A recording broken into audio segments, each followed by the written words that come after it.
Hare Krishna, Krishna Krishna, Hare Hare, Hare Rama, Rama Rama, Hare Hare. Hare Krishna.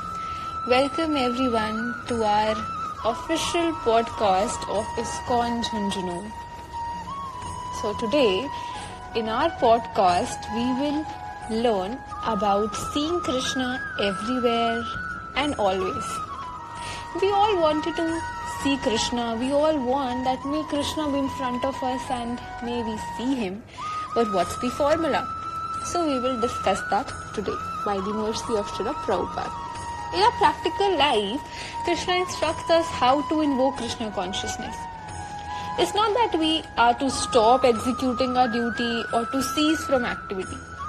Rather, activities have to be conducted in Krishna conscious way. Everyone has a vocation in life, but with that consciousness, does he enter upon it? Everyone is thinking, oh, I must have a vocation in order to maintain my family, society, the government, or the family have to be satisfied, and no one is free from such consciousness. One has to be in proper consciousness to execute any activity nicely. The one whose consciousness is agitated, who is like a madman, cannot execute any duty. So we should execute our duty properly, but we should do it thinking to satisfy Krishna. It's not that we have to change our process of work, but we do have to understand for whom we are working. Whatever activity we have to do, we must execute, but we should not be carried away by kam, desire. The Sanskrit word kama is used to indicate lust, desire or sense gratification. Shri Krishna instructs us that we should not work for the satisfaction of kama or our own lust. The whole teaching of Bhagavad Gita is based on this principle. Arjun wanted to satisfy his senses by refraining from fighting with his relatives. But Krishna spoke to him to convince him to execute his duty for the satisfaction of the Supreme. So materially it may seem very pious that he is giving up his claim for a kingdom and refusing to kill his relatives. But Krishna didn't approve of this because the principle for Arjun's decision was to satisfy his own senses. One's business or occupation need not be changed, as Arjun's was not changed, but one has to change his consciousness. And in order to change the consciousness, however, knowledge is required. That knowledge is knowing that I am part and parcel of Krishna, the superior energy of Krishna. That's real knowledge. So relative knowledge may teach us how to repair a machine, but real knowledge is knowing our position as being integral with Krishna. Being part of him, our pleasure, which is partial, is dependent on the whole. For instance, my hand can take pleasure when it is attached to my body and serves it. It doesn't take pleasure in serving another's body. Because we are part of Krishna, our pleasure is in serving him. I cannot be happy serving you. Everyone is thinking that I can only be happy serving myself. But no one knows who the self is. That self is Krishna. Mame vansho jiva loke jiva bhuta sanatana mana shasthani indriyani prakriti sthani karshati. So Bhagavad Gita 15.7 says, the living entities in this conditioned world are my eternal fragmental parts.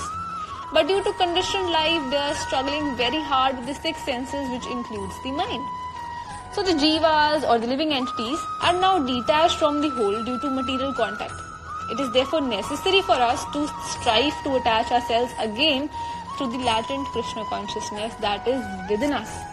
Artificially, we are trying to forget Krishna and live independently, but this is not possible. When we strive to live independent of Krishna, we come under the influence of the laws of material nature. If one thinks he is independent of Krishna, he becomes dependent on the illusionary energy of Krishna.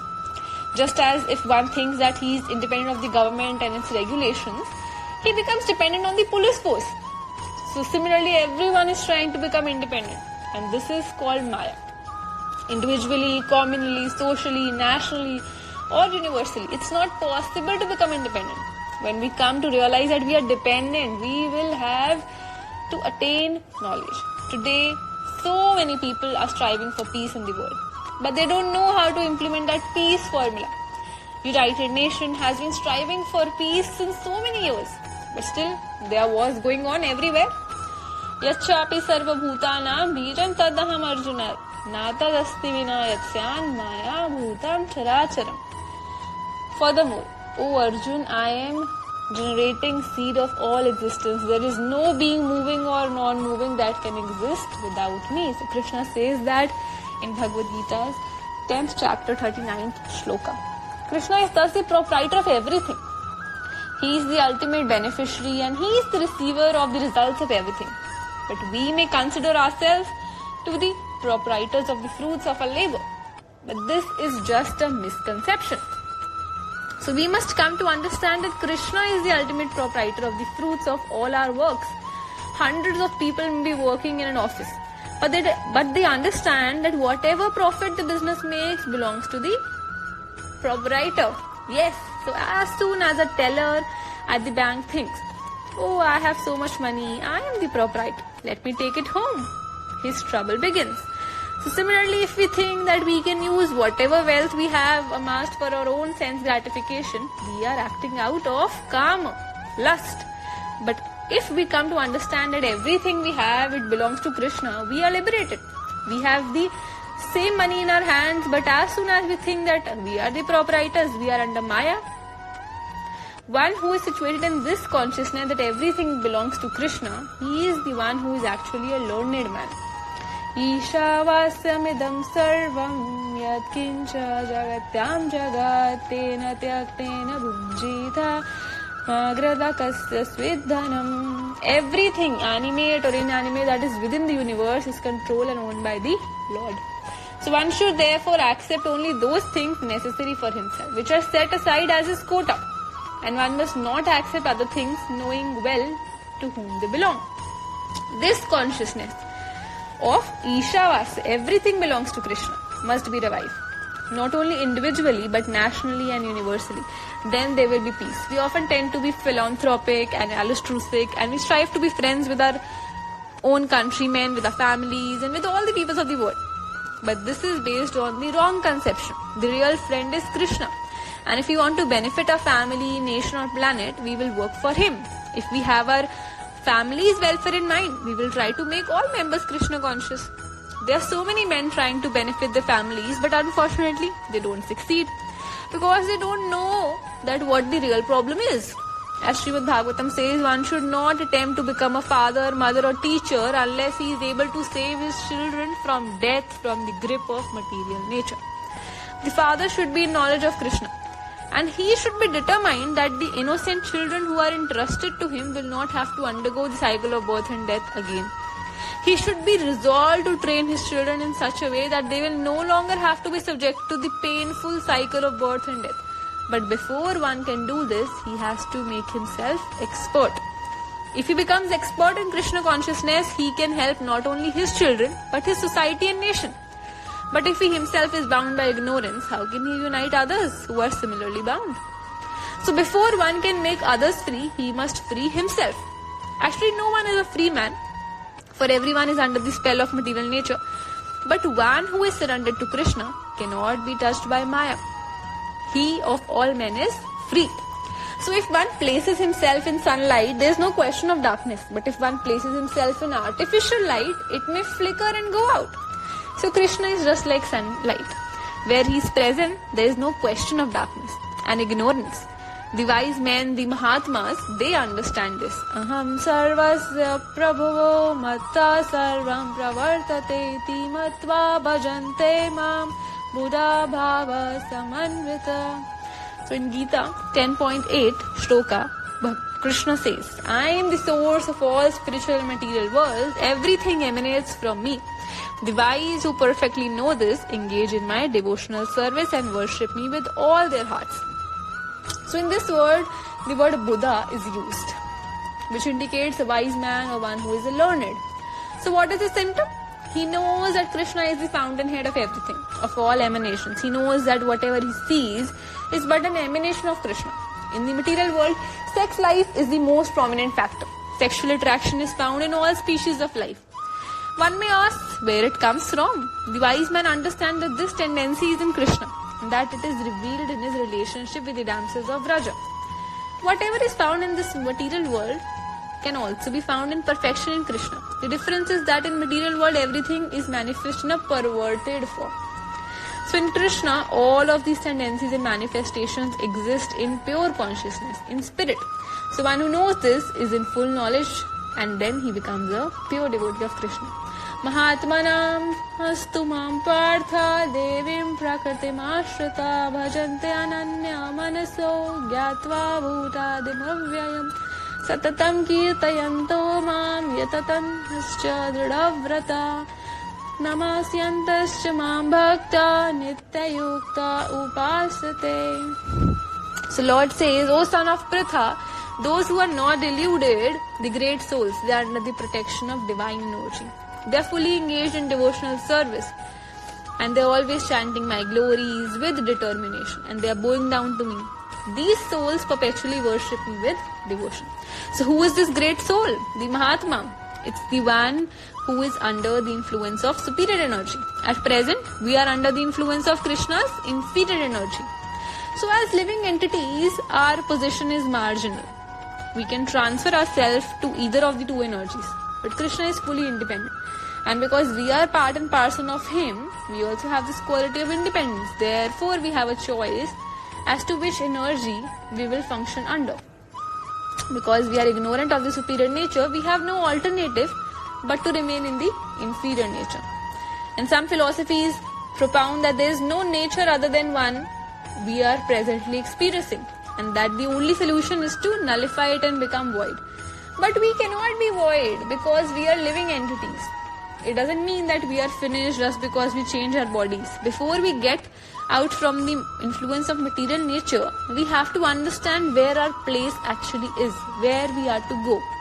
So if we do not know where to go, then we'll simply say, oh, we don't know what is superior and inferior. All we know is that let's stay here and rot. So Bhagavad Gita, however, gives us the information of the superior energy, the superior nature. So what Krishna speaks, he speaks for all eternity. It doesn't change. It doesn't matter what our present occupation is or what Arjun's occupation was. We only have to change our consciousness. At present, we are guided by the consciousness of self-interest. Whatever we are doing it to satisfy our own senses. It is this consciousness that has to be changed. In its place, we must implant our real self-interest, and our real self-interest is Krishna consciousness. Now, how this is done? How is it possible to become Krishna conscious in every step? So Krishna has given us a solution. He has made very easy for us. Rasavaham apsu kaunteya prabhasmi shashi suryo pranava sarva vedesho shabdakheya varusham nrishu. So he says in 7.8 shloka of Gita that, O Arjun, I am the taste of water, light of the sun and moon, syllable Om in the Vedic mantras, I am sound in either and ability in man. So in this verse, Shri Krishna is describing how we can become fully Krishna conscious. In all stages of life, all living entities, they must drink water. You can also sip water. The taste of water is so nice that when we are thirsty, nothing but water seems to do. No manufacturer can create the pure taste of water. So we can thus remember Krishna when we drink water. No one can avoid drinking water every day of his life. So God consciousness is there. How can we forget Krishna? Similarly, when there is some illumination, that is also Krishna. The original effulgence in the spiritual sky, Brahma Jyoti, emanates from the body of Krishna. So this material sky is covered. The very nature of material universe is darkness, which we experience at night. So it is being artificially illuminated by the sun, by his reflection and by electricity. So where is this illumination coming from? Sun is being illuminated by the Brahma Jyoti, or the bright effulgence of the superior world, the spiritual world. So in this spiritual world, there is no need of sun, moon, electricity, because everything is illuminated by Brahma Jyoti. But on this earth, however, we can remember Krishna whenever we see some illumination from the sun. And when we chant Vedic mantras which begin with Om, we can also remember Krishna. Om, like Hare Krishna, is also an address to God, and Om is also Krishna. Shabdaha, it means sound. So whenever we hear any sound, like you are hearing me, so we should know that it is a vibration of the original sound, the pure spiritual sound Om or Hare Krishna. Whatever sound we hear in this material world, is just a reflection of that original sound Om. So in this way, when we hear sound, when we drink water, when we see some illumination, we can remember Krishna, God. So if we can do this, then when will we not remember God? This is the process of Krishna consciousness. So simple. In this way, we can remember Krishna 24 hours a day. And Krishna is always with us. But as soon as we remember this, then His presence is factual and is felt. So there are 9 different processes for associating with God, and the first method is Shravanam, hearing. So by reading Gita, we hear the speeches of Sri Krishna, which means that we are actually associating with Krishna. We should always remember that when we speak of Krishna, we refer to God. So in as much as we associate with God, as much we hear about Him, His names, so the contamination of material nature is reduced. In understanding that Krishna is sound, illumination, water, and so many other things, so it becomes possible to avoid Krishna. It becomes impossible, totally impossible that we can avoid Him. If we can remember Krishna in this way, so our association with Him is permanent. Now association with Krishna is like association with sunshine. So whenever there is sunshine, there is no contamination. So in Western medicine, sunshine is recommended for all kinds of diseases. And according to Vedas also, a diseased man should worship the sun for cure. Similarly, if we associate with Krishna in Krishna consciousness, our maladies are cured. And by chanting Hare Krishna, we can associate with Krishna. We can see the water as Krishna, sun, the moon as Krishna. We can hear Krishna in sound, taste Him in water. But unfortunately, in our present situation, we have forgotten Krishna. So how to revive this spiritual life? By remembering Him. So this process of Shravan, Kirtan, hearing and chanting, it has been approved by Chaitanya Mahaprabhu. When Chaitanya Mahaprabhu was speaking with Ramanand Rai, his friend and a devotee of his, Lord questioned him about the methods of spiritual realization, and Ramanand Rai recommended Varnashram Dhar, Sannyas, the renunciation of work, and so many other methods. But Chaitanya Mahaprabhu said, no, all of these are not so good. Each time Ramanand Rai suggested something, Mahaprabhu used to reject it. So requesting a better method. So finally Ramanand Rai quoted a Vedic aphorism which recommended that one can give up all unnecessary endeavor in mental speculation for understanding God, because by speculation we cannot understand Krishna. So one may go on speculating throughout his life and can never reach any conclusion. It is especially useless to speculate about Krishna. Therefore, Srimad Bhagavatam recommends that all sorts of speculation should be given up. It is recommended instead one should become submissive, realizing that I am very insignificant creature and this earth is only one small point in the great universe.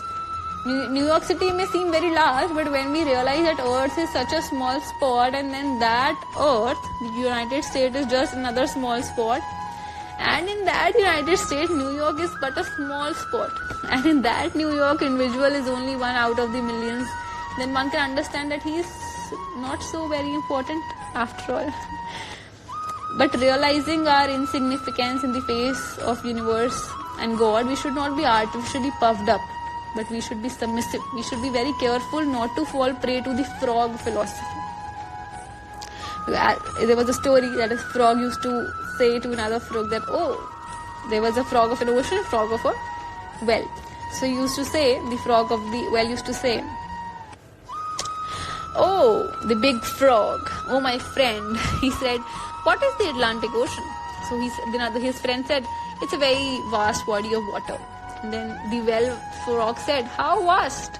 His friend said, oh, no, much larger, 10 times larger. In this way, frog went on calculating. But what is the possibility of his ever understanding the depth of great ocean? Because he lives in a well. Therefore, Srimad Bhagavatam recommends that we give up the method of speculation, because it is just waste of time.